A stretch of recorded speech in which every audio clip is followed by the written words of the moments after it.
empty building coming in. And I heard that we just lost, this year we lost Newton Manufacturing. And what my question would be to Donald Trump is, what can we do to bring the manufacturing jobs back to the Midwest? And without, my son run a Maytag scholarship, so all that's gone for the people of Newton. I mean, we had it made, and it's been devastating. Right, because a lot of those jobs were skilled workers who had specific skills for Maytag, and a lot of them, when they were without work, didn't have a place to apply those skills. Yeah. And the people that worked for the people that worked at Maytags,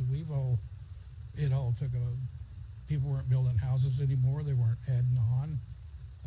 It just slowly went away. There is some jobs come back, but they're not the same jobs as we had at Maytags. It's not the same. And as far as the Speedway, my take on it is everybody comes down the interstate, goes to the racetrack, and then they leave on the interstate. Newton doesn't get a lot from it. We just get some of the support from it, from the racers themselves. So you've lived in Newton your entire life. Are you optimistic about the future when you look at the past, however long you've lived here your entire life? Are you comparing it to then going forward? Are you optimistic? Are you pessimistic? Well, I'm pessimistic right now because of the leadership we have in Washington. I mean, I'm talking about the president and the Congress. We need a change, and I think Donald Trump's going to be the change. I really do. I think we need somebody like that. Right. And your question for him will be how to bring manufacturing jobs back to Iowa. Thank you very much, Herman. Dave? Since we have so many people watching across our state and across the country, let's give everybody a sense of just how many people in the room here. We have about 350 people or so gathered here. How many folks here have either worked for Maytag at some point in your career or who had a relative who did? It's at least what, half the room? Almost 2/3 the room probably. I think it gives a good perspective about just how important this company had been to so many and what a shock it was, obviously. Donald Trump has talked a lot about trying to bring these manufacturing jobs back. A lot of you have so many different kinds of stories to share about what happened and how you had to react once those jobs in the company took off. Elena has another one of those folks. Right, Nancy Brown, her husband worked at Maytag for 34 years. Step right up to this lovely X there on the floor. So explain to us what happened for you with your health benefits after Maytag left and what that's meant for your family. Yes. Like you said, my husband Glenn has worked there for 34 years. One of the benefits that he had was lifetime health insurance. And when they bargained with Whirlpool, that was one thing that was supposed to remain with the retirees was the lifetime health benefit. And the first thing that they changed was they took away that benefit. So we had no health benefit. And I'm concerned because they talk about Medicare running out and Obamacare is kind of a joke. And I'm wondering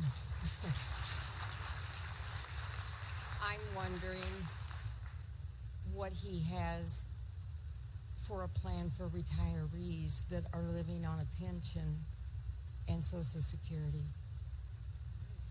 And when he walks in those doors, we will ask him that question. Thank you very much for sharing that with us, Nancy. All right, thanks, Lynn.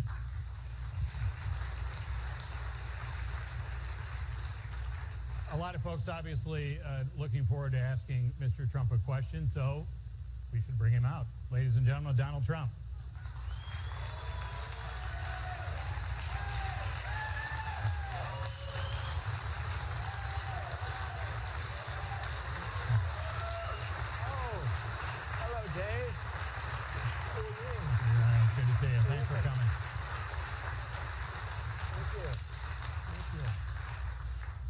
Mr. Trump clearly wanted us to test our improvision here today. Right.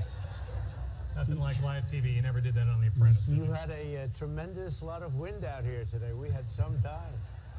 We'll get to wind energy. That's something this town is banking on in the future.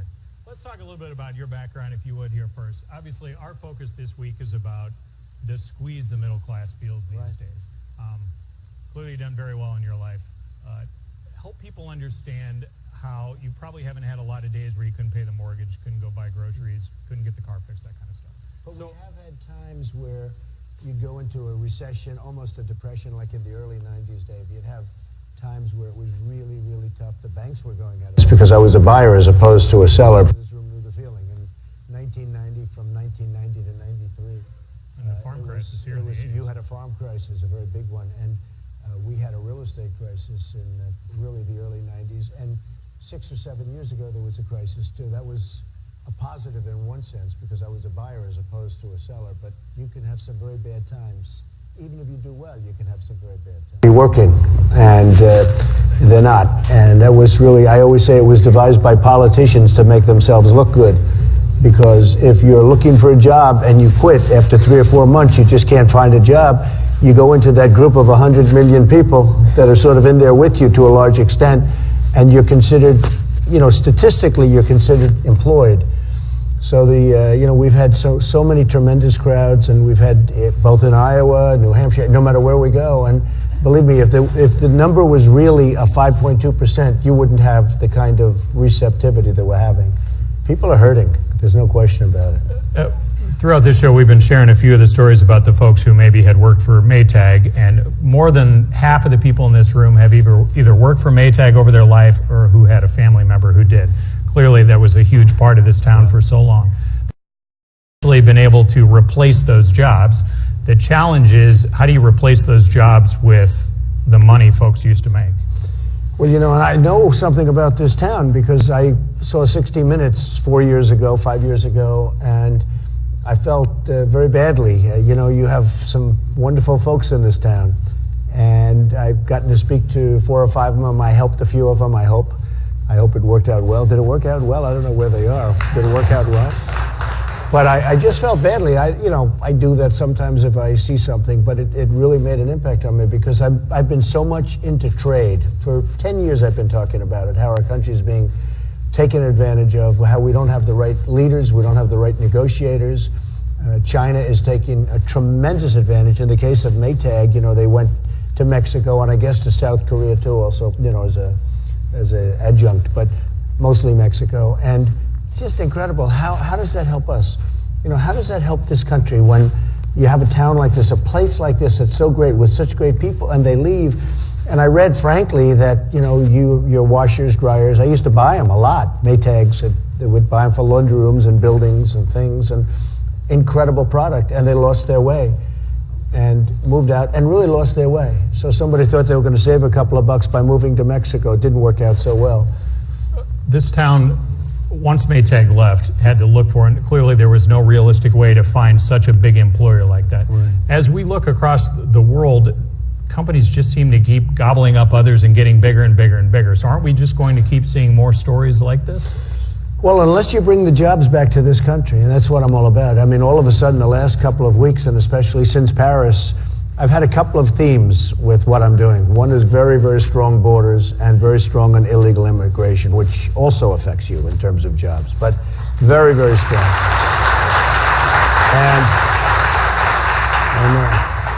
And we're going to build a wall, and it's going to be a real wall, and we're going to have people come in, but we're going to build a wall, believe me. You're going to release a blueprint for this wall? And walls work. I mean, look, you just ask Israel, 99.5%, it's like, it works if you do it right. If you have the walls that we have walls that are this type. Did you ever see where they build the ramp and they go over the wall with a Jeep that's loaded up with drugs? And I mean, the whole thing is ridiculous. We build real walls, okay? And it's going to be done for the right price.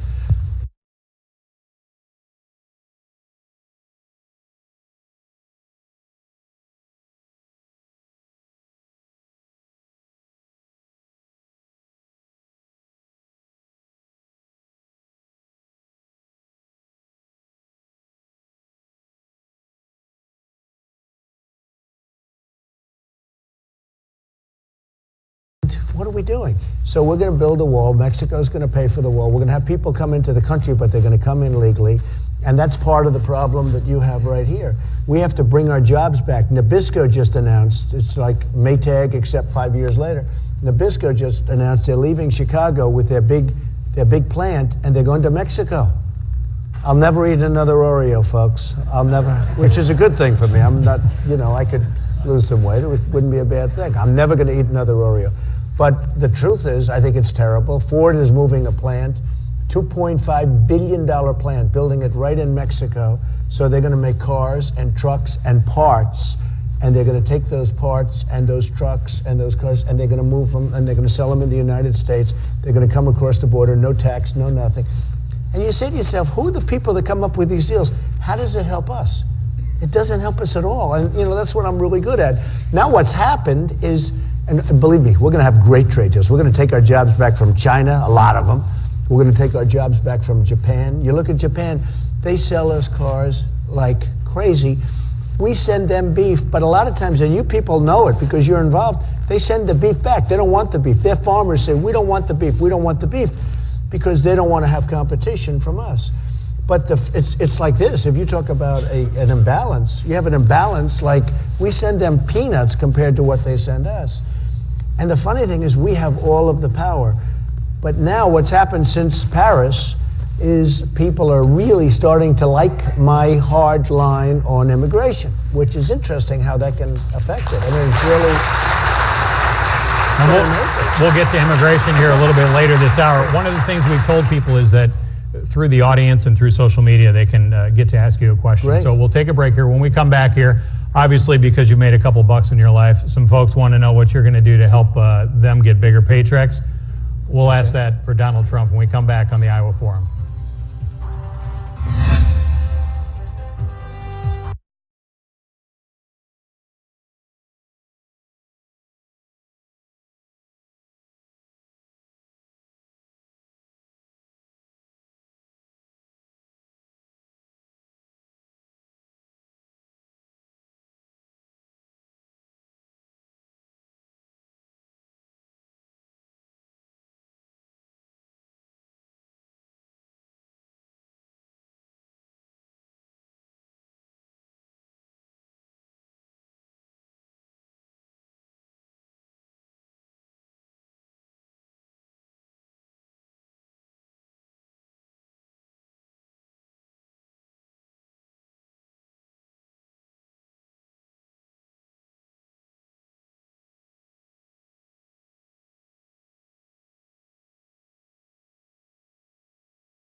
Welcome back to the Iowa Forum. We are on the campus of DMACC here in Newton, Iowa.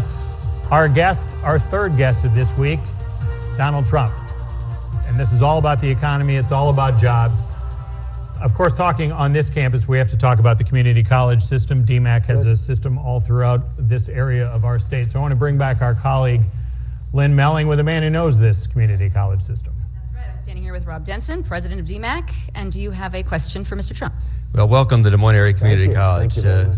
It's an honor to have you here. You're the 5th presidential candidate that we've had the opportunity to host, and it's important, and it means a lot to have you here. We hear and see that there are about 3 million very good jobs currently open in the American economy where employers cannot find the level of skilled workers that they need. Most of these jobs are middle income or middle skilled jobs requiring more than high school but no more than a 2-year community college degree. On the other side, we've got millions of individuals that are working 1 or 2 jobs, low-paid jobs, and what they need is financial support so they can come back and take advantage of the training programs that we have so they can take these very good jobs that are sustainable wage and good benefits. As president, what would you do to help connect these low-income, hardworking individuals to the training so that they can get into a great job? Well, would work with them. You know, one of the things that I see in this country is a lot of people have lost hope. They've lost their spirit. They've lost their mojo, you know, to go out and go to the community college. Your reputation is a great reputation. And to go to those colleges where they can really go to that next level.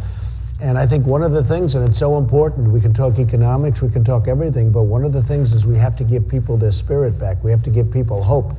Because right now, and you see it all the time, where people don't feel that there's any chance, that they don't have a chance. And they don't want to go to the college, they don't want to go to your college or any college because they don't feel that, you know, even if they go through it, and even if they can get through it, which some of them can't and some of them can, but they have no real hope out there. And one of the things that I was hoping to see, because frankly, I'd love to see it if he would do it, but it didn't work out at all, it turned out to be the opposite, is President Obama, I thought he'd be a cheerleader at least. At a minimum, he'd be a positive source in terms of getting people and really cheering them on. And it's turned out to be just the opposite. He's become a great divider, and it's been very divisive. We have to give people spirit. We have to give them hope. We want to tell them, come on, go out and get there, get through the college. And after you go through the college, we're going to get you the jobs. I will provide the jobs. I will get the jobs. Believe me, we're going to be taking them back from other places that have them. We are just... We make the worst transactions, the worst deal. You know, you can, just as an example, Dave, you can take a look at the Iran deal. Well, all of our deals are like that. The trade deals are just like that. That's a good example. Because we're giving them $150 billion. They're doing self-inspections. I mean, they're going to inspect themselves. At 24, we don't get our prisoners back. You have these 4 wonderful people that are in prison right now that don't deserve to be. They're not supposed to be. They did nothing wrong. And that's the way we make deals with trade also. I use the example of Sergeant Bergdahl, who was a traitor. 6 people died looking for him.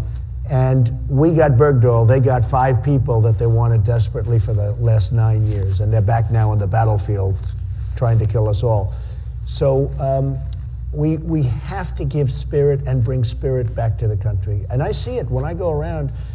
The people that come to my events have such incredible spirit and talent and everything else, but you go outside of those rooms sometimes and you'll see people and they're down and out and they don't feel good about the country. They don't have that esprit de corps. So we're going to change that, and I think it'll have a big impact. Would you have any ideas as to financial assistance for low-income persons so they could pay their tuition, books, while they're going to school? Well, the only way you can do it is you have to start some governmental program, because and you have governmental programs right now. And one of the questions I get asked more than any other question when I go to colleges, all over, including in Iowa, where I've gone now to 3 different colleges, one of the first questions is, and the best answer is always jobs at the end, but they go and they work and they take loans and they're borrowed up and they can't breathe. And they get through the college, and then the worst thing is they go through that whole process and they don't have any job. They can't get a job. They can't get the job even that they're trained for. So we're going to have to start a program. And you know, the one program the United States makes a lot of money with is student loans. They make a lot of money with that. And that's maybe the one program they shouldn't be making money with. You understand that. So we're going to do something very much with loans, and we're going to do something especially in the category that you're talking about. because you have to get these people going. They really feel down and out, and you have to get them going. Can you refinance the loans? I mean, that's a frustration for a lot of Well, folks they're going now. to be, we're not actually talking about the same groups, but we are going to do refinancings for people that right now have loans that literally can't do anything. I mean, they have loans, they have no chance of paying it off, and we're going to do refinancings and extensions. All right, more from Donald Trump as the Iowa Forum continues. Be right back.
Welcome back to the Iowa Forum here on the DMACC Newton campus.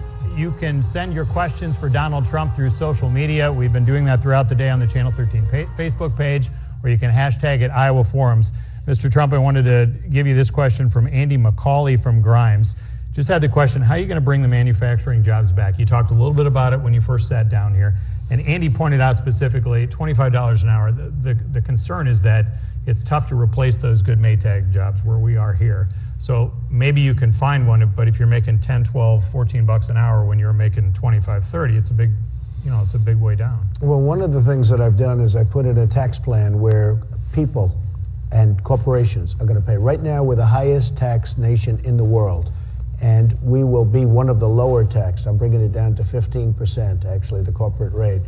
And that's going to allow people to come back in. Right now, corporations are being chased out of our country because of taxes and because of very, very foolish policy. And they're really being... They're just not going to keep it. I mean, yeah, they can start bringing this stuff back, but I don't know, they're just going to leave it in the bank. The problem is, we have a thing called corporate inversion where they're leaving, and they're leaving for a number of reasons, because taxes are too high. And also, and very important, a lot of them have tremendous amounts. There's $2.5 trillion outside of the country. You can't get the money back. They can't bring it back into the country. And it just shows you how bad and corrupt and how really horrible Washington is. The Democrats and the Republicans agree the money should come back in. Everybody agrees. This is for 3 years. They've all agreed they can't get the money back in. So with all of that, they can't bring money back in, and they agree. So usually they don't agree, and we understand that, and it's a horror show. But they can't even make a deal when they agree, so they haven't been able to do that. So, and that'll be done quickly.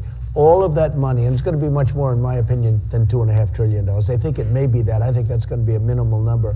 All of that money will come pouring into the country. But when you have the lower taxes, you can start competing. And when you have money coming in, you can start competing. And areas like this should do great because you have incredible people. I know some of the people. I don't know if Dave is here. Is Dave here from Maxim? Dave? Where's Dave? Stand up, Dave. Look at Dave. Look at Dave. Come on, that's great. And I have a couple of folks, and Domino's, where's my man from Domino's Pizza? Because, so many of these guys. And a few others. And, it was very interesting because the whole thing on 60 Minutes, it was such a moving piece. I was on 60 Minutes 4 weeks ago, which was much less moving. I was with Putin. I had a piece, and Putin had a piece of the show.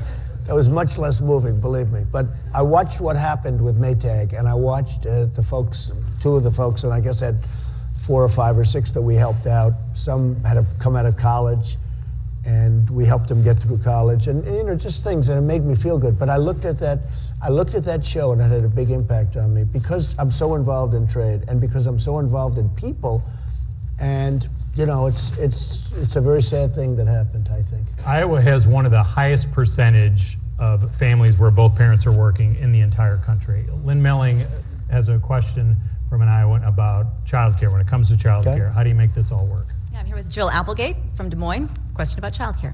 Hi, Jill. Hi. So 76% of Iowa's kids under the age of 6 have all available parents in the workforce, meaning that in order for parents to keep their jobs, they need accessible and affordable childcare. For a full-time minimum wage worker in Iowa, the share of their annual income needed to afford childcare for just one 4-year-old child is 53%. That's over half of your yearly income, and that's not incredible. Affordable. Yeah, it's incredible. In 33 states, infant care costs more than tuition at a public 4-year university, and childcare has a really big economic benefit and impact as well, in that employee absenteeism due to childcare breakdown costs U.S. businesses about $3 billion a year. So families are struggling and businesses are hurting because childcare isn't affordable. So how are you going to ensure that working families can afford childcare so that they can keep their jobs? Well, it's funny because it's not something you hear as much about as you would think. You hear about student loans, you hear about the problems with colleges, you hear about jobs. You don't hear as much about childcare as it relates to a case like you. Do you work with your husband? You're both working? Actually, I don't have kids, but Because you can't afford childcare, right? Business is about $3 billion a year. So families are struggling and businesses are hurting because childcare isn't affordable. So how are you going to ensure that working families can afford childcare so that they can keep their jobs? Well, it's funny because it's not something you hear as much about as you would think. You hear about student loans, you hear about the problems with colleges, you hear about jobs. You don't hear as much about childcare as it relates to a case like you. Do you work with your husband? You're both working? Actually, I don't have kids, but Because you can't afford childcare, right? Somebody.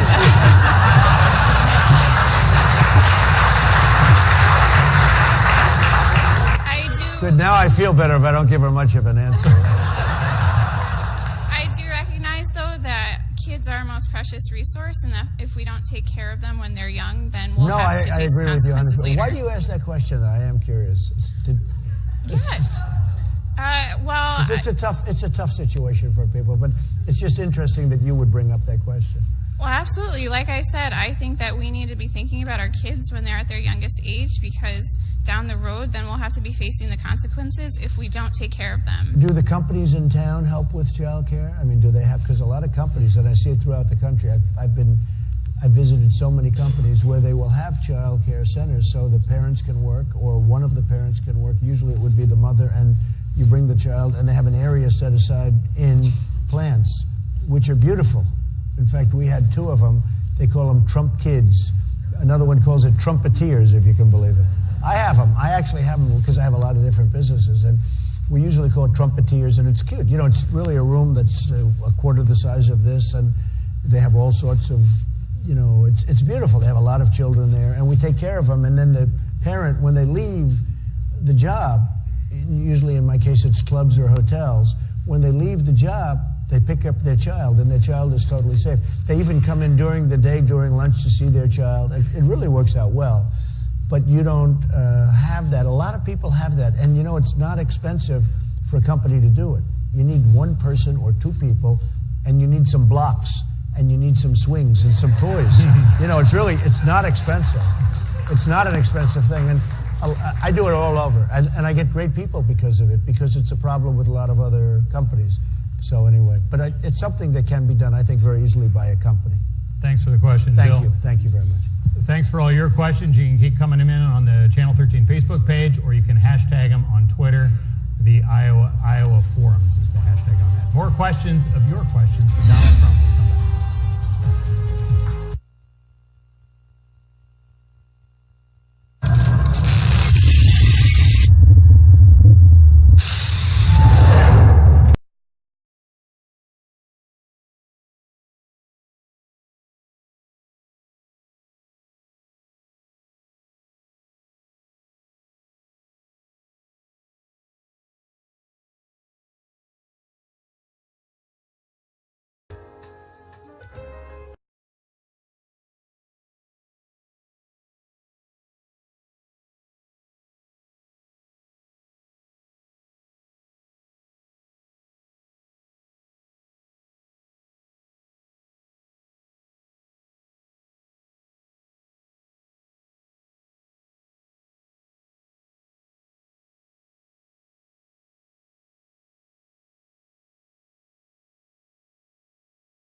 If you have money in the bank, and a lot of people wanted to live off that interest, and now they're getting no interest.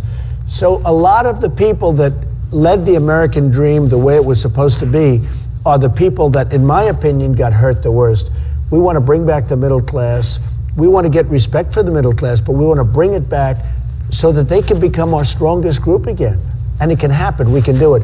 And we're doing it. We're starting it off with a tax plan that I think is going to be great. You're going to get a big, fat, beautiful tax reduction, unless you don't want it.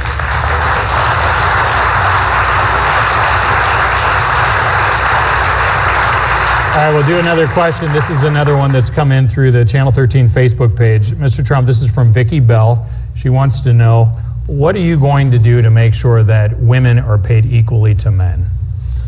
Well, again, you know, that's a very interesting question, and it's a question that we answer all the time, and you can give the politically correct answer, but you have to let people get out there. I mean, I have to tell you, I have a company where I pay women, in many cases, more than men, for similar work because they're better. But when you start getting involved, no, I do it. I mean, I have it.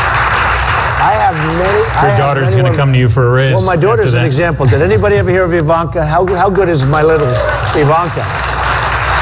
But she's an example to women. She just got a big award the other day from Fortune magazine as being an inspiration. I mean, she's a very inspiring. She's an amazing girl. I don't even know how I produced her, to be honest with you. But she is a fantastic person, and you know what? But is this something that the government has to do, or is this something private business has to do? Well, explain. But she just cut an ad that's going to play in Georgia. Can you believe it? I'm using my daughter to cut an ad because women really respect Ivanka. here's the problem. If you start getting involved with government on this one gets this pay and this one gets that pay, and then you say, where does it all start? Because you could have a woman that's much better than a man. You could have a woman that's not as good as a man. If you sort of say everybody gets equal pay, you get away from the whole American dream. You get away from capitalism in a sense. I can tell you that I have women, honestly, that are just, in many cases, they're better than men, and I pay them more than men.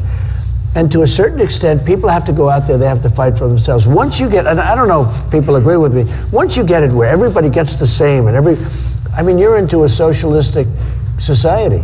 I mean, maybe Bernie Sanders should be up here and he should be interviewed, you know. But you're really into that. I found his answer very interesting the other day on the attack in Paris was caused by global warming. Now I don't know if anybody heard that one. I said, I'm going to turn off the television now, but I decided not to. I had an obligation to watch the rest. But he actually said that the attack in Paris was caused by global warming. So I'm still thinking about that one, but I'm having a hard time with it. All right, we need to think about a commercial break. We'll get back to more of your questions on the Iowa Forum, live from DMACC Newton next.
Welcome back to the Iowa Forum, live on the campus of DMACC Newton. Our guest for the full hour, Donald Trump.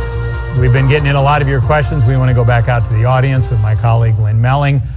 as this town diversified itself after Maytag took off and went to Mexico, wind energy was one of the keys as they looked to try to attract some of that business. Lynn, you want to go down that angle? Yes, we're going to talk now with Patricia Scalabrini. She lives here in Newton, and your husband works in the wind industry. Yes, he works for TPI Corporation. It's the company that moved into the Maytag building. And I had a question for you. I was wondering, what is your position on subsidies for wind energy? Well, I'm okay with it. Wind is very tough, though. I know a lot about wind, and it's a very tough business because of I the think they thought that was funny. Huh?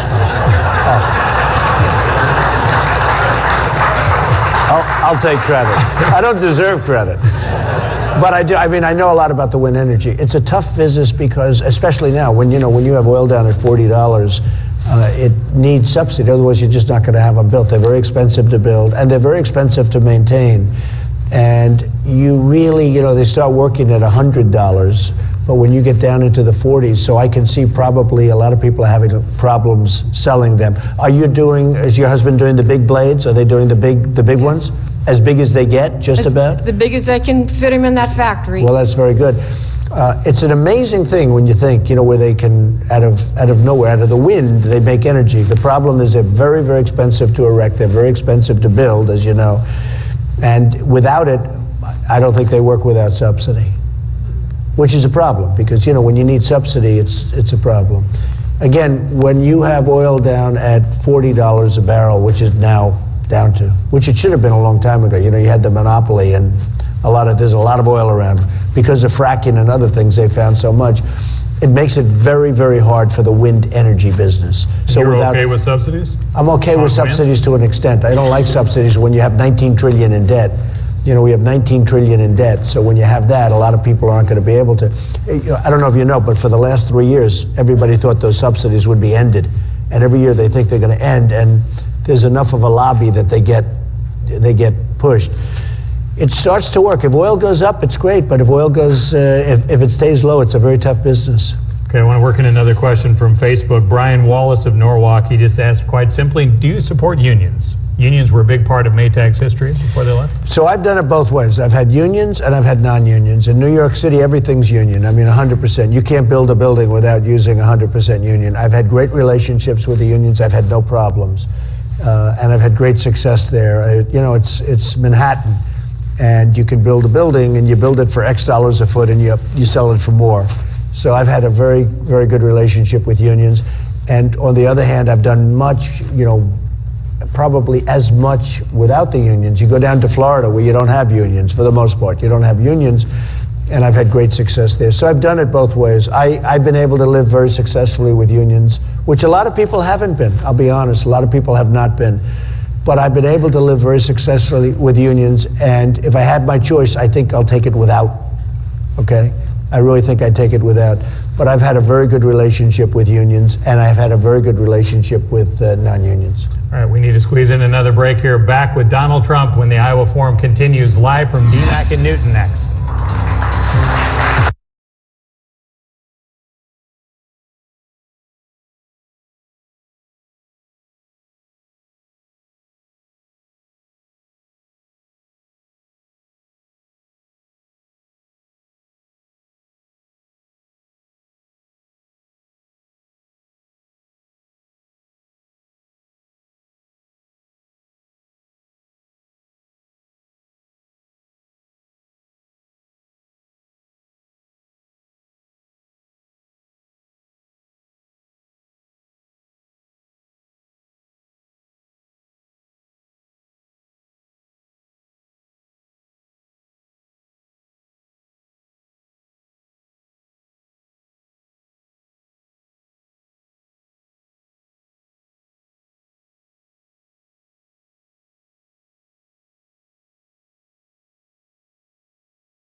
Welcome back to the Iowa Forum, back with Donald Trump. We had a lot of questions about immigration.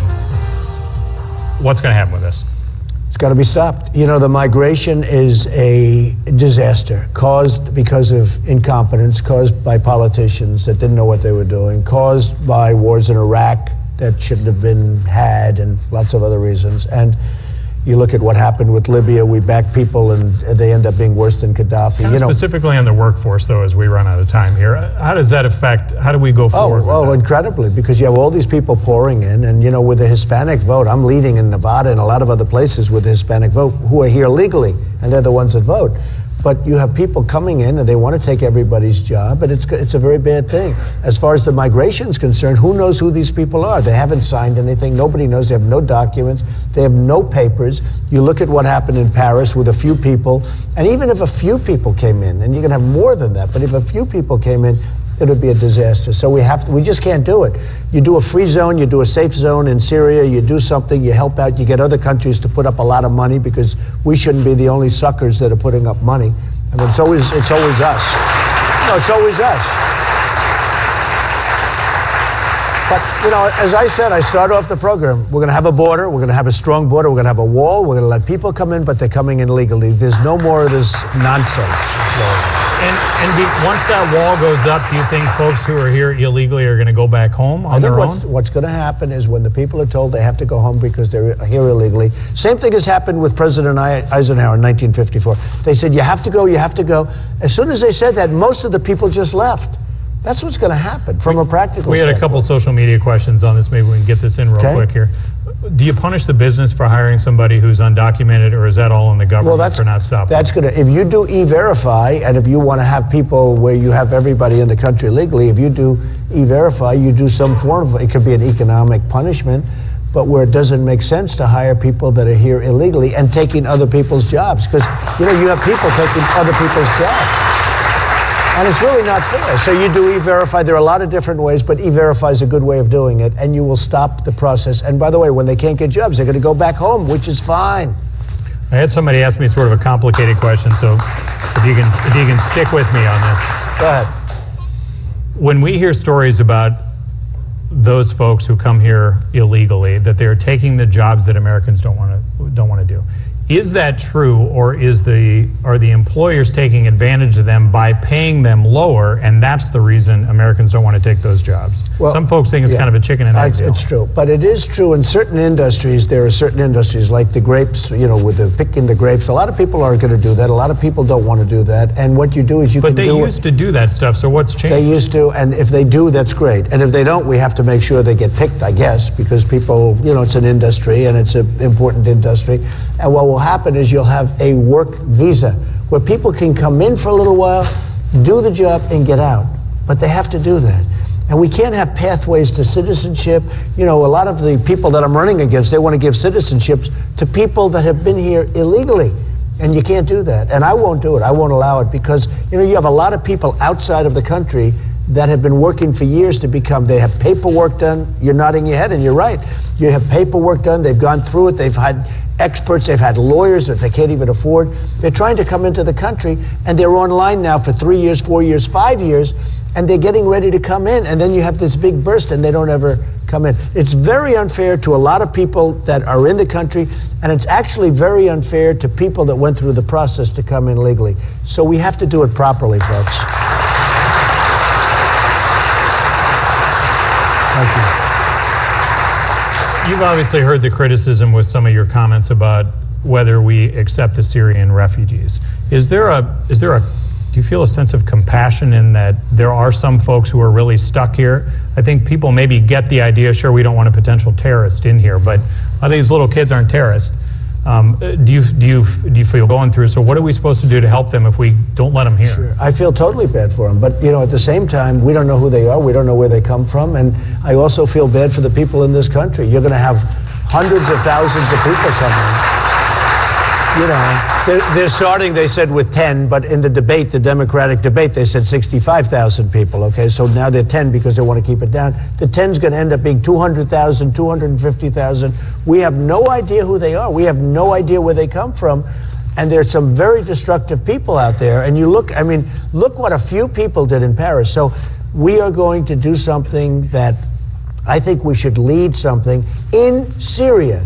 You know, it's very, I don't know if you have time for this, but when I have a lot of people that work for me, and they come from all over the place, and they're all here legally, and I do the E-Verify systems and all of that. But you know, when they retire and go home, even countries that you wouldn't want to go to, Dave, and that the audience wouldn't want to go to, when they retire, they want to go back home. Most of them want to go back home to their country. They love their country. True with Syria, too. And I think, you know, when that whole mess, it's a mess. When it straightens out, it'll be wonderful. But we should build a safe zone so they can be safe. But to bring them into this country is suicide. I call it the Trojan horse. You can't do it. Can't do it. Thanks for your questions, both in person and through social media. Mr. Trump's going to take a few questions from the audience. You can watch that live stream on Channel 13. We got to get out of the way for the 5 o'clock news here. We got snow coming. Good. We appreciate your time. I may not get out. That's okay. I'd like to stay here. Thanks for being with us. Thank you, Dave. Thank you. Thank you. Thank you, everybody. Nice response, huh? Yeah, good. I'll bet Ben Carson did good. What?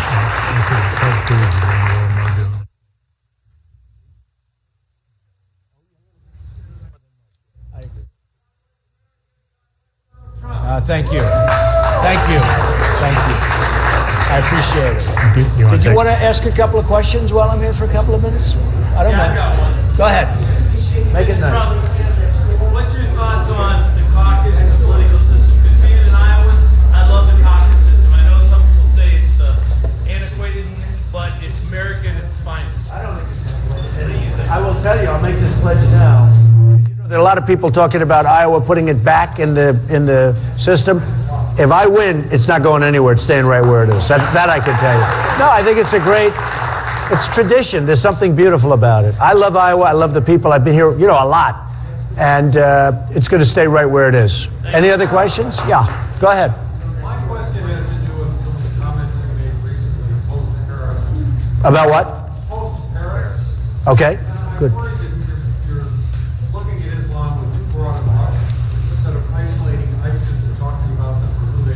Are you talking about the mosques? Where? The mosque comment, yeah. Bomb the shit out of them, and things can add to our Islamophobia. Yeah. That could be a potential real problem. I understand. No, I understand. Look, we have to be smart. We have to be tough. And, you know, I sometimes say, these folks aren't coming from Sweden, okay? If they were, I'd feel differently. But there's something going on where there's a tremendous hatred. Nobody's ever seen anything like this. There's a tremendous hatred. It's evil. And it's coming from a group of people. And by the way, like you, I know Muslim people. They're phenomenal people. They're really great people. And that's the shame of it, because they get tarnished by the acts of others. But there is a radical Islamic terrorism that's going on. You know, you look at Europe, and now the airplanes are being threatened. Everything's being threatened. So we have to be very vigilant. We have to be very, very tough. There's never been anything like this before. You know, in the old days, you'd have a war, and you'd have people here, people here. Whoever has the most people left over, they win the war. Today, you don't know who these people are. They're sneaking around putting bombs in your cafeterias, on your airplanes. So we have to be very, very tough. And you're right, it's a shame because people get tarnished, but we have to be very careful. It's a dangerous world out there right now. Mr. Trump, somebody referred to as going dark in their communications, and that's why they didn't detect those terrorists in France, because they went dark on their communications. On where? They went dark on the what? On communication, they call it going dark, so that we can't pick up on their communications. Wow, I didn't know that. No, I didn't know that. We can never let Des Moines go dark, right? Des Moines has a lot of power. You know, you have a lot of power in Iowa, tremendous power, because of, you know, what's happening. And that's why we're going to keep it. We're going to keep it that way. But you have a great deal of power, a great deal of power. Des Moines never going dark, okay? Yeah. I just have one question about China. China, my favorite subject is China. Largest employers here in Newton employ 700 people. Okay. Our industry does about 70 million in sales. We're actually friends with Dave McNair, and good. Actually, you're actually a new customer. Are they good, Dave? Are they good? They're okay, right? Yeah. Hey, Dave, did I do a good job for you? I really enjoyed reading your book. Good, thank you. And I really enjoyed your personal testimony about yourself. yourself and your family. Thank you. You brought up a lot of things, how happiness is not necessarily derived by money. That's true. I really appreciate that. I've That's been fortunate. I'm part of a family company. It's 113 years old. We lost several $1 million when Maytag left town. Wow. We've been lucky that we have 3 factories, one in New Jersey, one in Missouri, one here. We employ, like I said, 700 people nationwide. Good. But our industry imports approximately $9 billion worth of goods from China. Right. If we do not continue to have free trade with China, we are going to get hammered with the jobs we have in our industry. There's Yeah. over 100,000 jobs in the promotional products industry, Right. of which your friend Dave McNear is part of. Right. And we're going to get hammered if we do not continue free trade. Now, you've got You know I believe in Iowa free trade. supplies But you pork. know I believe in free Yeah, trade. yeah. I'm a Iowa- free trader. Yeah, Iowa supplies pork, beef, Okay, right. poultry, corn, soybeans, ethanol to the entire world. Right. We're now building the best data plants for Microsoft, Facebook, 20 miles from here. Okay? We're becoming the data center, low-cost producer of the world here in Iowa. Good. Do you have anything to comment on about free trade with China? Yeah. And what we can do in the future to build that up both Sure. ways so that we Both can ways. open the markets overseas for Iowa goods and in turn bring jobs back to build more products here Right. and become a manufacturing center like my company has been for over 100 years. Okay. I believe totally in free trade, but it's got to be fair. Right now, they're negotiating deals that are so much better than ours. It's got to be fair. And, you know, you're interested because you're bringing stuff in, but if you were a manufacturer sending stuff out, you're paying tax to China. You're paying a lot of tax, and they won't take your product. I have a lot of friends that are like you, but instead of bringing it in, they're trying to sell it outside to China. China will not take their product, and when they do, they charge them a very big tax. People don't know that. You know, it's a very unfair. They treat us very unfairly. I love the free market. I love free trade. I'm a big free trader. But I will, in my opinion, work it so that China is going to treat us fairly. But we have a lot of power over China. I can tell you, we have a lot. But it's got to be fair trade. Can I ask you one And you last- agree with that? One last question. All right, then let's move on to the other room here. We got to China clean the room out runs here. North Korea. The biggest threat in our world today is nukes in North Korea. And China should straighten out that problem. Yes. But they have no respect for our leaders, and that's why they don't. And they go around and say, we don't have anything to do. China should straighten out that problem. They go around saying, oh, we don't control. With them on it. Yeah, they have total, believe me, they have total control of North Korea. Mr. Trump, Dave Yes. here. Hi, Dave. Here's what we need to do. Dave, was I good to you? Absolutely. Are you going to vote for Trump, Dave? You better believe it.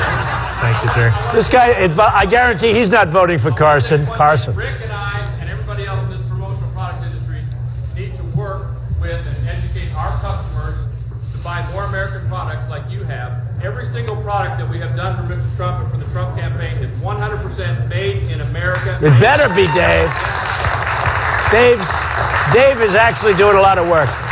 I don't know if my pricing, I didn't check out the prices. Probably I'm paying him too much. I think I'm paying him too much. Who the hell cares, right? You want to invite them But to your- anyway, to your yeah, rally? we're having a little event, I think, right up upstairs. If you guys want to come on over. Okay? everybody. Thank you. Thank you, everybody. Thank you. Thank you. Thank you, everybody. Thank you, handsome. Thank you very much. I appreciate it. I like your tie. I know, do you like this format? I like it. Best you've ever seen? He's, did you hear that, Dave? This is the best he's ever seen. That's my idea. Would you like to do that?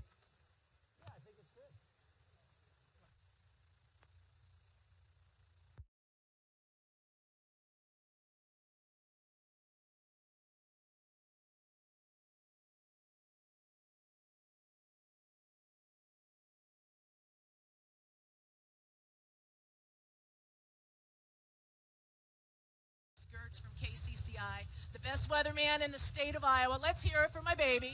Thank you. That's right. Well, I know what the weather was like last caucus because I asked him. And he told me that there was 6 inches of snow, there was high winds, and on January 31st, there was 6 inches of snow. So you need to prepare for a blizzard. You need to get a game plan as to how you're going to take your grandparents, how you're going to take your elderly neighbor, and how you're going to get yourself in your vehicle that doesn't have front-wheel drive to the caucus on February the 1st. So start planning on that. If you haven't already filled out one of those information caucus cards, we'd love for you to do that. Come on in. I see you guys. We love to have you. There's plenty of room. I'm just so excited for you guys to experience Mr. Trump the way you're going to experience him now. This is going to be a much different setting than the WHO private, intimate setting. This is going to be the real Donald Trump telling you the real facts, telling you what he's going to do to make America great. And I can tell you firsthand, because I know this man, he is the only hope that America has for making our future great again, making America great What I'm going to say is sit back, buckle up, enjoy the ride, jump aboard the Trump train, because folks, we are going places, and we are going places fast, and we are steamrolling anyone that gets in our way to the White House. So enjoy yourself. God bless you all, and Donald will be out here very shortly. Thanks again. Have a great night.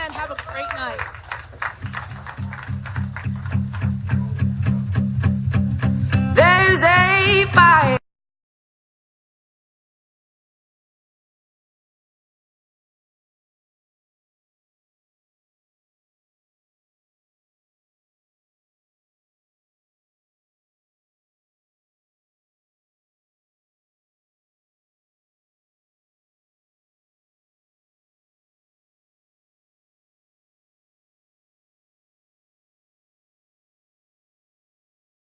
I forgot to tell you is Mr. Trump, after he speaks, he is going to stick around. He's going to take, well, I don't know if he's going to take pictures. I'm not going to say that. He's going to mingle with you all, shake your hand. He's going to sign some books. So he is ours for a while. So enjoy. Don't panic and worry that you're not going to have your chance. I had a gentleman already ask me, will he take questions? I don't know that for sure, but just enjoy yourself and just know he is here for all of us, and he does want to know what's on your mind, and he will take care of whatever it is you have on your mind. So I just wanted you to know he will do a little meet and greet, shake some hands, and we're going to have a lot of fun. So he likes a rowdy crowd, so I got to hear you. I mean, are you rowdy? Wait, hang on. Is this mic on? Seriously, are you a rowdy crowd? What? Oh, come on. What time is it? 5:15? Well, okay, I hope you guys are louder than that for Mr. Trump, because he's used to large crowds. This is not our largest, but okay, you'll be good enough. Have fun, sit back, enjoy yourself.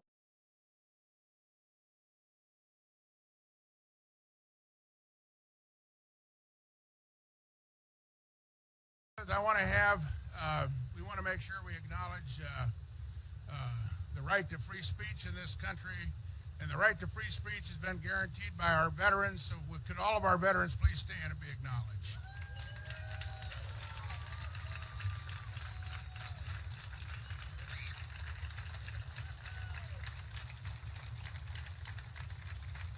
I'm one of the 230,000 veterans in the state of Iowa, and I'm very proud. It's the greatest years of my life is the 25 years I spent on active duty in the United States Air Force. And before you say anything, it was back when I was quite literally half the man I am today. I'm here to introduce a person I think that I've really come to know and admire, a person I trust. And I'm reminded often when I have the conversations with him of when I first started into this business, when I was still in the service. And I remembered a man by the name of Ronald Reagan. And I became a student of Ronald Reagan. And I remember a speech he gave in 1964 in support of Barry Goldwater, really the grandfather of the conservative movement in America. And in that speech, Ronald Reagan said, "It's a time for choosing. And man, is it ever a time for choosing." We have to make a decision on whether we're going to continue down the path of putting people in office who will continue to go to Washington and fall right back into the old thing of doing what they've always done before, being at the beck and call of special interest, worrying about what happens inside the Beltway and not what happens to you. And then we'll have a fact that we have the only special interest not represented in Washington, D.C. is you, the American people. It is my honor, my pleasure, and I can't tell you how thrilled I am every time I get to do this, to introduce the next President of the United States, Donald J. Trump.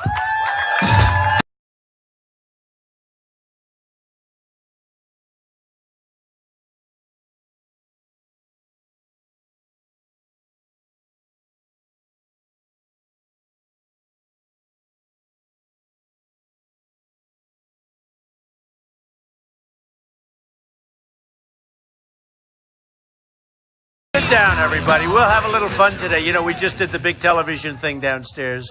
So they said, could you come up and say hello to a few friends? And I would love to do that. And we're going to have a little fun. We'll do some question and answers. And then I'll get back on the plane. I hate to leave Iowa. You know, I hate to leave. Can I stay? Can I stay at your house? Huh? We've had a great relationship with Iowa. We've had a lot of fun. I've been here a lot. I've made so many new friends, and it's been tremendous people. Hardworking people. They love working. They love money, right? They love money coming out. But they really like the work, and they're proud of their country. And I was telling somebody, like me, they love our country, and they want to see it really happen. And lots of problems we have, but we're going to straighten it out. We're going to make it so great. We're going to make it great again. You know, what I say is, you're like your hat. That says very distinctly, right? Stand up. Let me see. Look at that hat. Make America great again, right? That's right. So we've had a very interesting time over the last couple of weeks. We did 60 Minutes. I did 60 Minutes not so long ago. You saw that. Then last week, Saturday Night Live. I don't know if anybody saw that. And got much, much, much higher ratings than Hillary Clinton. That's nice, right? So that was good. But I mean, not even close. So that was good. Actually, one of the highest ratings they've had in years. And it was really a lot of fun doing it. What I think I'm going to talk about a little bit, because downstairs, some of you were probably at the television show downstairs. And what I want to talk a little bit about is what's going on with respect to the border and illegal immigration. And then we'll do some questions. And I look forward to doing that, actually. But we have to create a border. And we have to have a border. And if we don't have a border, we don't have a country, folks. I mean, we don't have a country. And people are coming in, and they're coming in illegally. And the Border Patrol, who I've really gotten to know a lot of the Border Patrol people, they're fantastic. I was in Laredo, Texas not so long ago. And they are tremendous people, but they're told to stand down. Literally use that term, very military term. But they're told to stand down. And they want to do their job, and they can't do their job. They're not allowed to do their job. Now, as you know, an executive order was signed, and shockingly, we actually just won in court. Can you believe that? I mean, it was challenged, and we won in court, and because we won in court, that order is so far going to be out. Now, they'll probably appeal it. Maybe they'll appeal it. I think they have to probably appeal it. But President Obama signed an executive order that basically said everybody just pour right into our country, pour right in. And no other country does that. If you look at Mexico, it's impossible to become a citizen of Mexico. If anybody in this room, including me, want to become a citizen of Mexico, you can't do it. It's almost impossible. One of the hardest countries in the world. And yet Mexico, who I love the people of Mexico. I have many, many people from Mexico working for me. I have over the years, tens of thousands of people I've hired for jobs. One thing I say, I will be the greatest jobs president that God ever created. That's one thing I can tell you, 100%. There won't be a jobs president.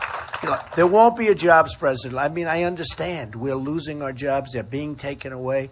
We were talking about what happened right here with Maytag, where they took it right to Mexico, and 4,000 jobs were lost instantaneously. It wasn't even like over a period of time. It was like all of a sudden you lose 4,000 jobs. Many of you folks worked for Maytag and did a great job. You know, the image of Maytag was great. It was great. Now, I don't know what happened to it. You don't even hear about it anymore. I don't know. Whatever happened to Maytag? Tell me. Does anyone know? It just disappeared. It went to Mexico. I think it disappeared.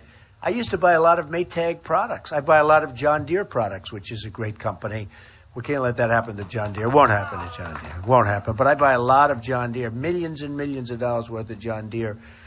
And I like to buy when I can. I like to buy here. If you look at what's happening, though, with, as an example, Japan, they make Komatsu.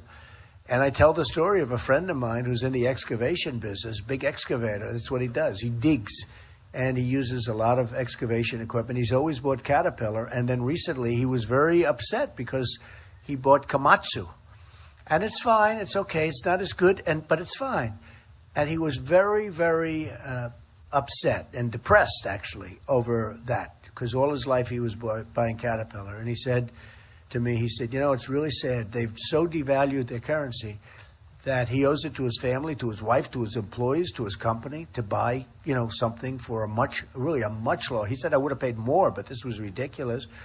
And then you see what's happening with Caterpillar stock. It's going down, and they're getting hurt by many other companies that are outside of this country where they play games with the currency, they manipulate the currency, and they make it very, very hard for our companies to compete.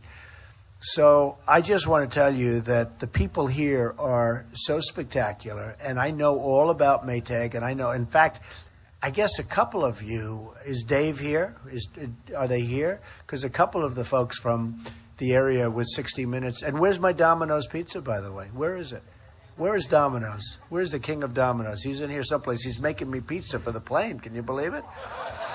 It's great. No, but I helped some of the folks out because I watched that 60-minute piece, which was catastrophic. But it was, I liked my piece much better. I thought it was very sad what happened. And that was when the whole event took place and what happened to the area. And I helped a lot of people in the town when I saw that because I felt badly. I didn't know I was going to be running for political office. I didn't know that someday, years later, I'd be here talking to the same people. But they always kept in touch. And we actually were using for our advertising, we have a great printer. Where's my printer? Is he here? Tana, is he here? Where is he? My printer. He's done a great job with all of my advertising. Where's Dave? Well, he heard me before. He's probably out of here. You know, he's downstairs. No, he's probably printing our goods. We're doing a... Oh, does he like me? Does he like me? You better. You're his dad. You're better looking than him. Oh, look at this guy. He looks much better. No, but you got a great boy, right? You have a great boy. But we use him. He's doing a lot of our work for us now. And, you know, we wanted to steer it that way. I don't know. Maybe he's giving us a bad price. Who the hell knows? Right? I don't know. But he's a good boy and he's doing a good job, and I'm proud of him. But I'm proud of the other folks because you had Domino. Come here. Look at your father. Look what he looks like. Look how handsome he is, huh? He said you look like your mom. Huh? So good job. Do you want to say something to the folks? Say something, Dave. Come on. Glad to. Thank you. I just want to tell you guys how awesome this is. Everybody, I'm sure, has seen the 60 Minutes piece from 5 years ago. That Monday morning, well, that Sunday night, my cell phone blew up with everybody calling me and texting me. That Monday morning, I had so many calls from so many friends. I had from customers, from suppliers, from competitors, and I got one special call from Mr. Trump. But I did not get one call from one politician, not from the city of Newton, not from the county, not from the state, not a U.S. senator, not a U.S. congressman. Nobody took 5 minutes or 3 minutes or 5 seconds to pick up a phone and give me a call. They could have done it, hell, they could have done it for a photo op, for God's sakes. It was 2 days before the election. But Mr. Trump, out of the goodness of his heart, asked what he could do to help us. And a couple of weeks later, we're in a hotel in Chicago. We're doing business with him. He promised if he ever ran for president, which I really never thought would happen, I can't figure out why. Yeah, you know, he doesn't need another job. He doesn't need a pay raise. He doesn't need anything else to do. I'm sure he's got plenty to do.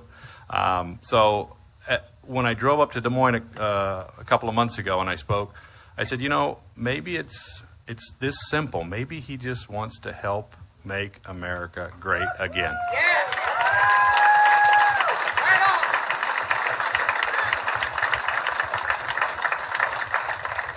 And I'll tell you one of the ways to help make America great again is everything that we have done. If you're wearing a product from Maxim Advertising tonight, and a lot of you are, you'll look in there and you'll see the label and you'll see Made in the USA. You'll see it on these buttons are made in the USA, those shirts are made in the USA. Everything we do is made here in the USA. And that's the way we put America back to work again. And we do it one job at a time.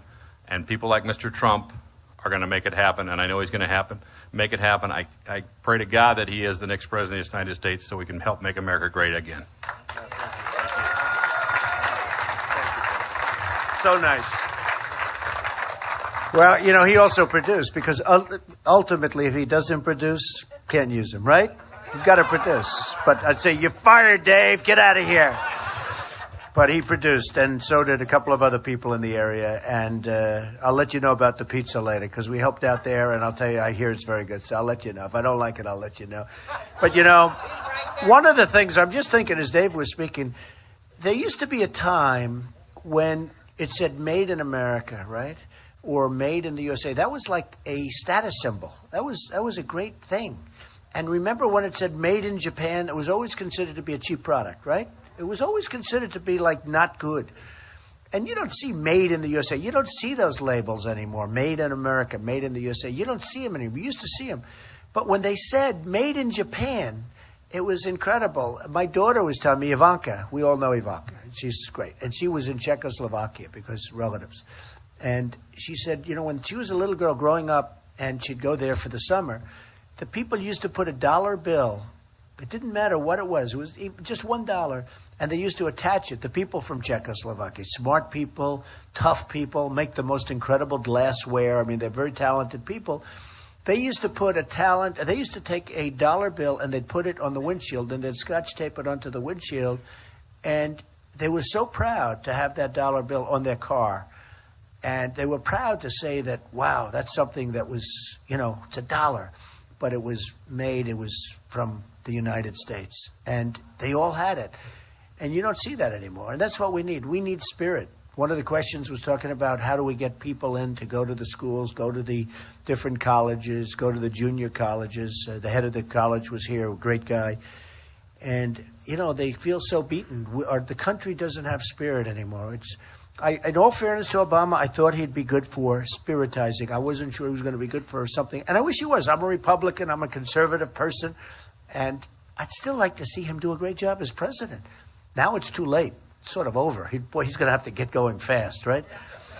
So it's not going to happen. But you know what? I thought he would always be good for as a cheerleader for the country, which is a very important part for being president, in my opinion. I think it's a very, very important part of being president. When you look at what's going on with ISIS, I have some very good internet people with me, and they actually came here because we're going someplace else that we're doing some crazy deal. And I have some very talented people. And I said, you know, the internet is being used by ISIS to recruit. And what they're doing is they're essentially salesmen. I mean, they're taking our youth. They're taking people, and probably not even our youth, probably some older guys. I know you three are never going to go, right? You are never going. Stand up. Do you think these three are going to be recruited by ISIS? I don't think so. Turn around. Look, I don't think so. I think when ISIS gets them, we've really got problems, okay? But, you know, they're taking our youth. And I said to myself, we're the internet people. We're the one that came up with it. Our companies came up with it. And they're outdoing us on the internet. Think of it. They have tremendous wealth. Remember, I've been saying for a long time, bomb the oil fields, stop their wealth, right? They all said, oh, that's terrible. That's so stupid to do. That's so stupid. I'm really good at this stuff. Now they're bombing the oil fields, right? Right? You notice? And I'm getting credit from some people. Most of the reporters don't, mention it. Even if they know it, they don't want to say it.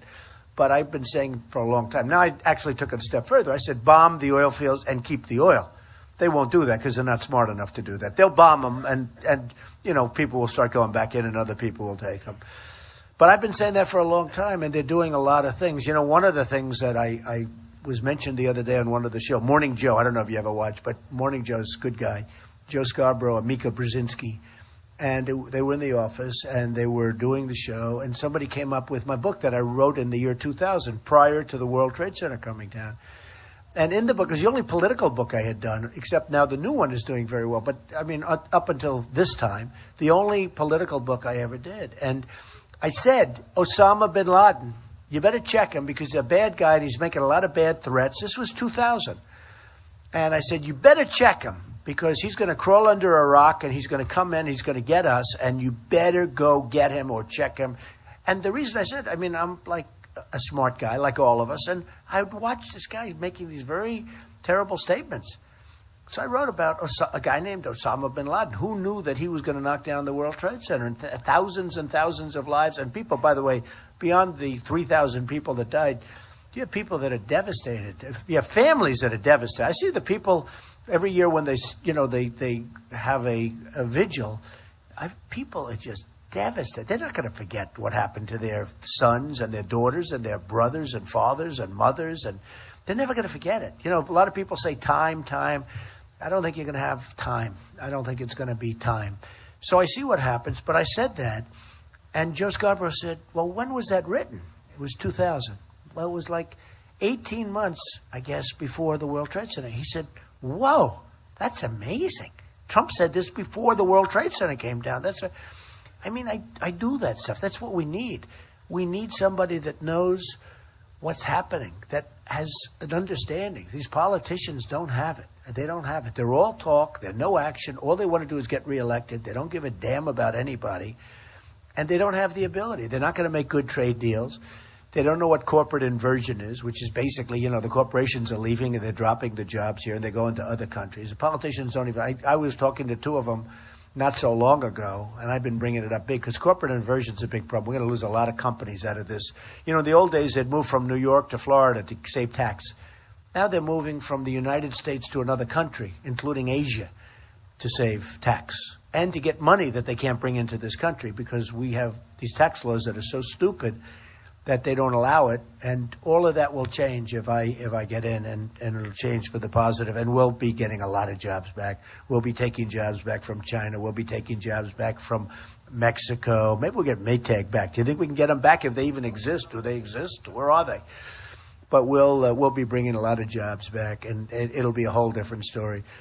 But we need people that really know what they're doing. I mean, I sort of watched I guess you all saw that article yesterday on Ben Carson, where one of the people that is his chief advisor and consultant said he's incapable of learning about foreign policy. He doesn't understand it. He's incapable of learning. That was on the front page of the New York Times yesterday. That's a problem. That's a problem. It's not what we need. We need, and this is serious business. We can't be nice. This is very, very serious business. So I will only tell you that if I'm lucky enough, and this is such an important place, Iowa is so important, and I'll make this pledge right now. I know a lot of people are talking about moving Iowa to the middle and back of the pack, and you've been hearing it. Iowa's staying right where it is. I tell you right now, it's not moving. I give you my word. I give you my word. You're not moving. You're not moving. And if you win, by the way, boy, do I have power on that one. There's nobody gonna be telling Iowa you're gonna move back 12 weeks, right? So you're staying right where you are. But it's just been great being with you. Why don't we do a few questions, and then you folks go home and enjoy yourselves. Yes, go ahead, sir. Yes, sir. You and I have seen each other 3 or 4 times since September. Okay. You signed my keep-off. Good. 3 days later, I showed it to Michael Oren in Chicago. Right. And he was amazed that you signed this governor. And he gave me a Michael Oren dare. Okay. And the dare was, I wrote a book with a vision, a dream. I thought it was going to be for Barack Obama. I pitched it to him. He totally blew me away. That he would invite kids from all over the country on the White House grounds and ask every child in the world to root out symbolic weeds of hatred to help fulfill the vision of Martin Luther King. Last September, I even told that to Martin III in Ferguson. Totally blew me away. The dare was that I have already begun getting the Jewish community in the United States, informing them of what my dream is and communicating this dream to you. I think you are the ultimate cheerleader in the United States, and you can make not only America great again, you can make the planet great again. That's very nice. Thank you. I really appreciate it. I wasn't sure. He was getting a little bit long. I was going to say, hurry up. Now I'm glad I didn't hurry him up. It was a very nice. I appreciate it very much. That's really nice. Yes, ma'am. Go ahead.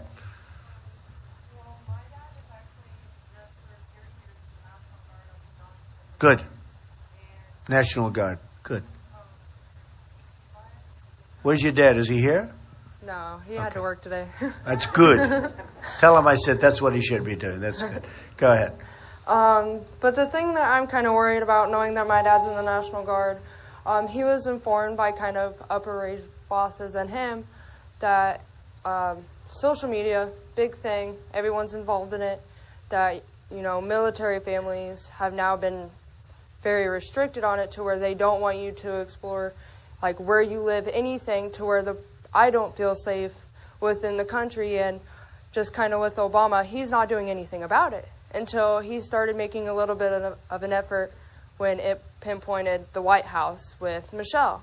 And I just think, if he was elected as president, we expect you to succeed that duty, Right. to do everything you can. So I was wanting to know, what are your opinions on just within the week, all these Syrian refugees that we have? A couple people were got just it. caught from ISIS. So I Yeah, was no, wondering- 8 of them were caught. Very simply, we can't take them, folks. We can't take them. We can't take them. It could be a Trojan horse. I looked at the migration. I see these people coming by the hundreds of thousands, and I say, they're men. They're young men. They're strong men. They look like soldiers. I say, where are the women? Now, there's some, a little bit, but not much. And I say, where are the soldiers? What's going on? Why aren't they back fighting? You know, they're supposed to be fighting for their country. Why are they leaving? And you see this mass migration. You see the problems that Germany's having. I mean, I used to think Merkel was good. I think what's happening in Germany is horrendous. It's horrendous.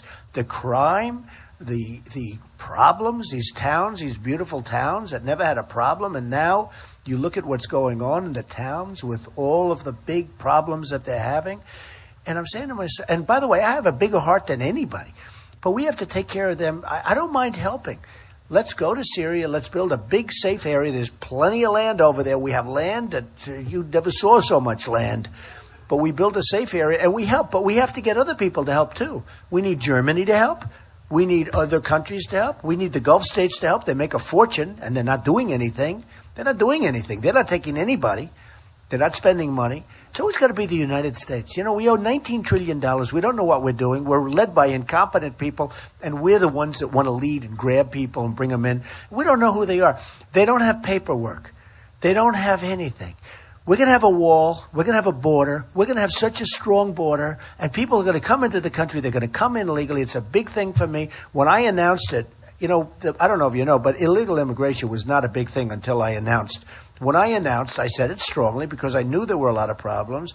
And then you had beautiful Kate in San Francisco get shot in the back by a guy that's been here, you know, terrible, right? And you had so many others. You had Jamil in Los Angeles. You had the woman who was a veteran, a military veteran. She was killed 66 years old, was raped, sodomized, and killed by an illegal immigrant. And many, many more, many, many more. It's not going to happen anymore. We're not going to let it. We're not going to be stupid anymore. We're going to build this country so great, so strong. And I say it, you know, we're going to make it better than ever before. We have a chance to make it, I think, better than ever before. We're going to get a lot of your jobs back in this area because your area got devastated. And one day it was like gone.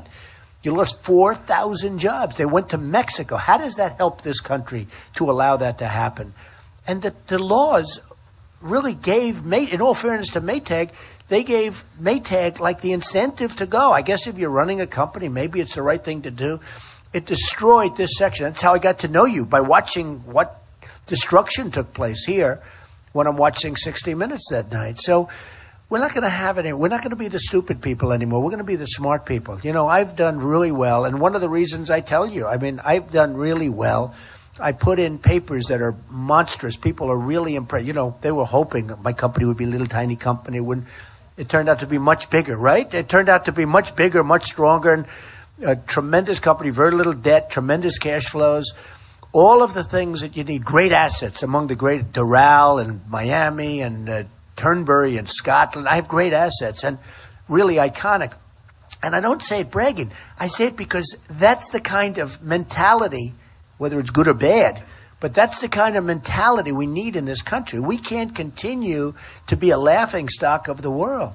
We lose every year with China $500 billion in terms of trade imbalance. Think of it, $500 billion. How do you recover from that? They take our jobs, they take our base, they take the manufacturing, they take our money. We're losing $500 billion a year. Last year was 400 and something. This year it's going to be, they say, 505. 505 billion. You have Japan. They don't want your beef. They don't want your beef. You know, how many times do they send it back? The farmers don't want it because they have nationalistic pride. I don't even blame them. But in terms of the cars, I was in Los Angeles a few months ago, and I watched cars pouring off the largest ships I've ever seen. Like, they're going like 50 miles an hour off these ramps into us. No tax, no nothing. And you know, it's fine, except with Japan, it's $70 billion a year of a trade imbalance with this country. So we send them practically nothing. They send us the. We have all the. See, look, if you're like me, we have all the cards, folks. We have all the cards. You know, everyone says, "Oh, well, it's too bad. It's too bad," because they're not business people. Politicians don't know. Our leaders don't know because they're incompetent. But the politicians that I'm running against, they don't even know what corporate inversion is. They don't know. They don't know. It's not their expertise. Their expertise is getting elected. That's all they can do well. They get elected. And I'm doing pretty well because I'm leading them in every poll. So I don't know. That's their expertise. That's their expertise. But we're going to change it. And you're going to be very proud of this country. You're going to be very proud again because right now everybody's depressed. It was my answer to the man with the colleges. I said, you know, he's a great guy. He's done a great job. But we have to get spirit in this country. This country does not have spirit. And we have a tremendous unemployment. Probably it's 25%, not the 5.2 that you read about. That's nonsense. That's put there for the politicians so they look good. You have tremendous unemployment in this country, and it's a real problem. We're going to solve it. Yes, go ahead. I think you are a great cheerleader for America. Thank you. I think you are good on immigration and economics. I am wondering where you stand on giving money to Planned Parenthood when they have the atrocity of selling baby parts. Yeah, I'm against it. I'm for defunding Planned Parenthood very strongly. Okay? And that's really that's been such a big subject lately, especially when you're looking on television and you're seeing, you know, some of those clips that are terrible. So I am totally for defunding, but we shouldn't be giving to Planned Parenthood. Yes, sir. Go ahead. Well, you've been in Iowa long enough to know that wind energy is a big deal. We've got a lot of windmills around here. I was wondering, our senior senator, Chuck Grassley, just introduced the wind energy Who is, by the way, a good guy, Chuck Grassley. He really is a good guy. He is. Wind energy production tax credit. I was wondering where you stand on that, whether you'd be in favor of that tax credit. I'm fine with it. Look, any form of energy, we got to get away from the Middle East. I will say wind is a problem because it's very expensive to build the towers. Very, very expensive. And as you know, when you have $40 oil, it's not economic. So they're going to have to do a subsidy. If they do a subsidy, otherwise wind isn't going to work. Wind is a very expensive form of energy.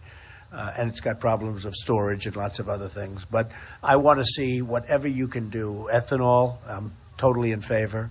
I want to see whatever you can do we have to get away from the Middle East. Now, the good news is with the fracking, it turned out with all of the modern technology, over the last 5 years, we never realized it. We're sitting on a gold mine. And we have enough energy under our feet now to take care of us for many, many hundreds of years. So that's so great. We never knew that. 5 years ago, we had no idea. We thought we were going to be reliant on the Middle East and Saudi Arabia. We still should have kept the oil when we left Iraq, right? We should have kept the oil. We didn't do that. Our geniuses didn't do that. They said, "Oh, how could we do such a thing?" But we are a very rich, potentially very rich country. Wind will need subsidy. It's going to have subsidy. Yes, sir.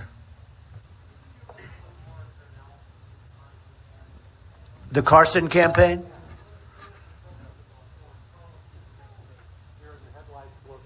He hasn't, dear. I didn't say it. Okay. Go ahead. Now that you have a mic, say exactly what you. I didn't say it. I refuse to get in trouble. Go ahead. Tell. It's true. My question to you is to give us more of your analysis about the Carson campaign. He's been asked some serious questions about foreign policy. He just sort of looks back with this deer in the headlights look.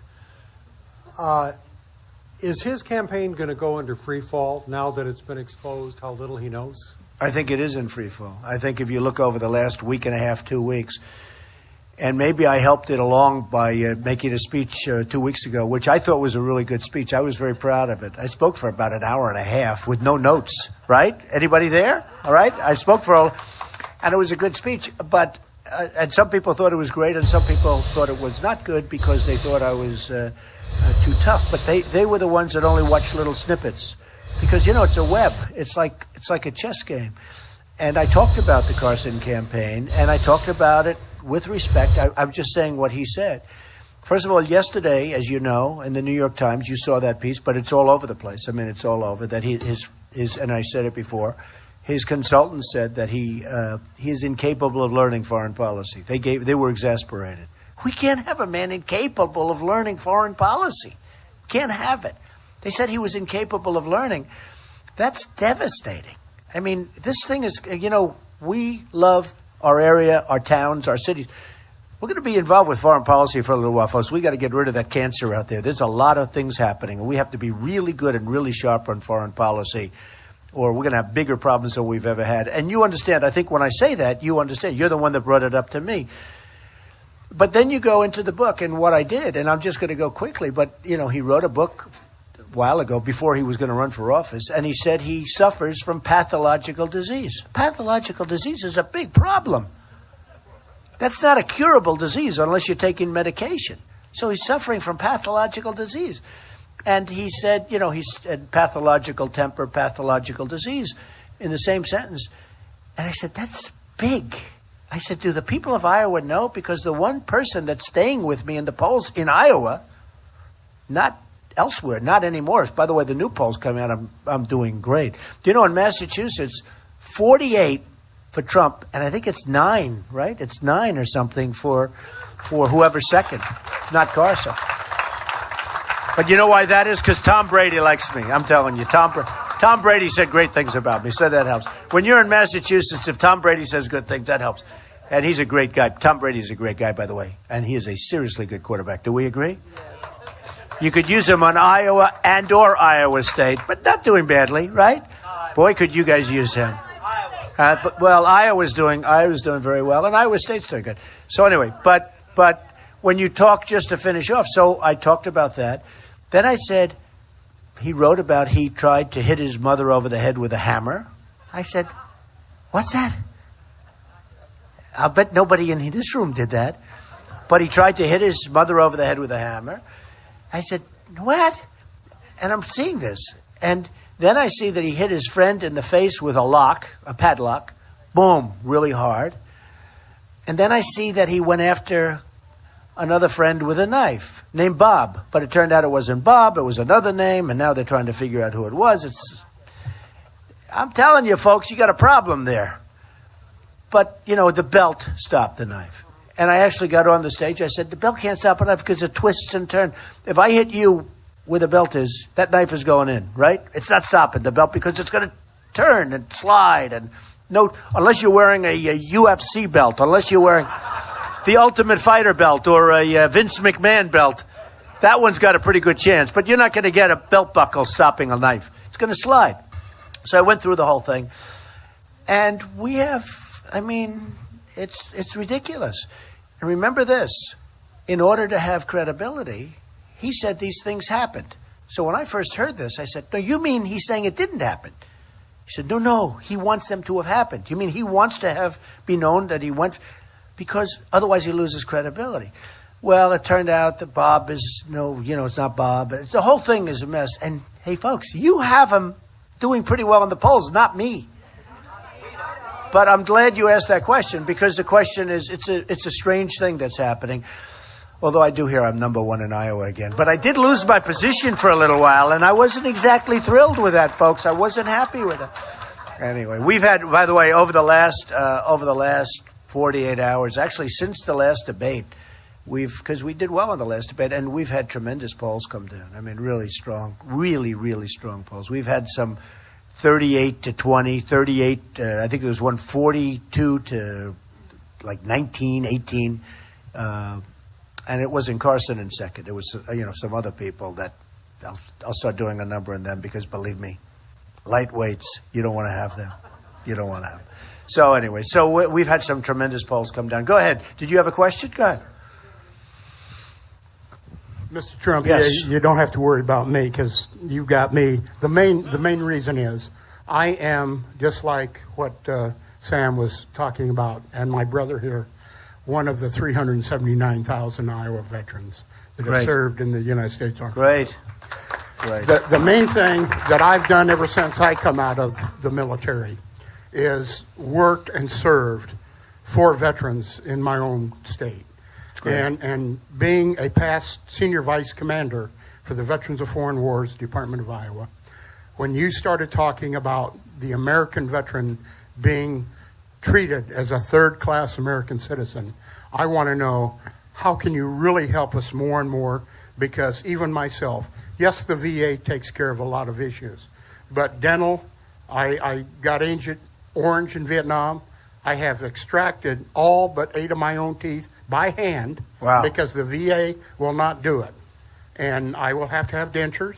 And this is things that You took them out yourself. I pulled them all out with these 2 fingers. He's got more guts than I have. So he's a veteran. What can I do? And Wow. that's part of life. But we need that help, and that's what I've been battling for. So how can you help change the VA healthcare Well, system? and one of the reasons I think you feel the warmth is that, I've been the strongest by far toward the veterans. Our veterans are being treated in many cases worse than the illegal immigrants that are coming in.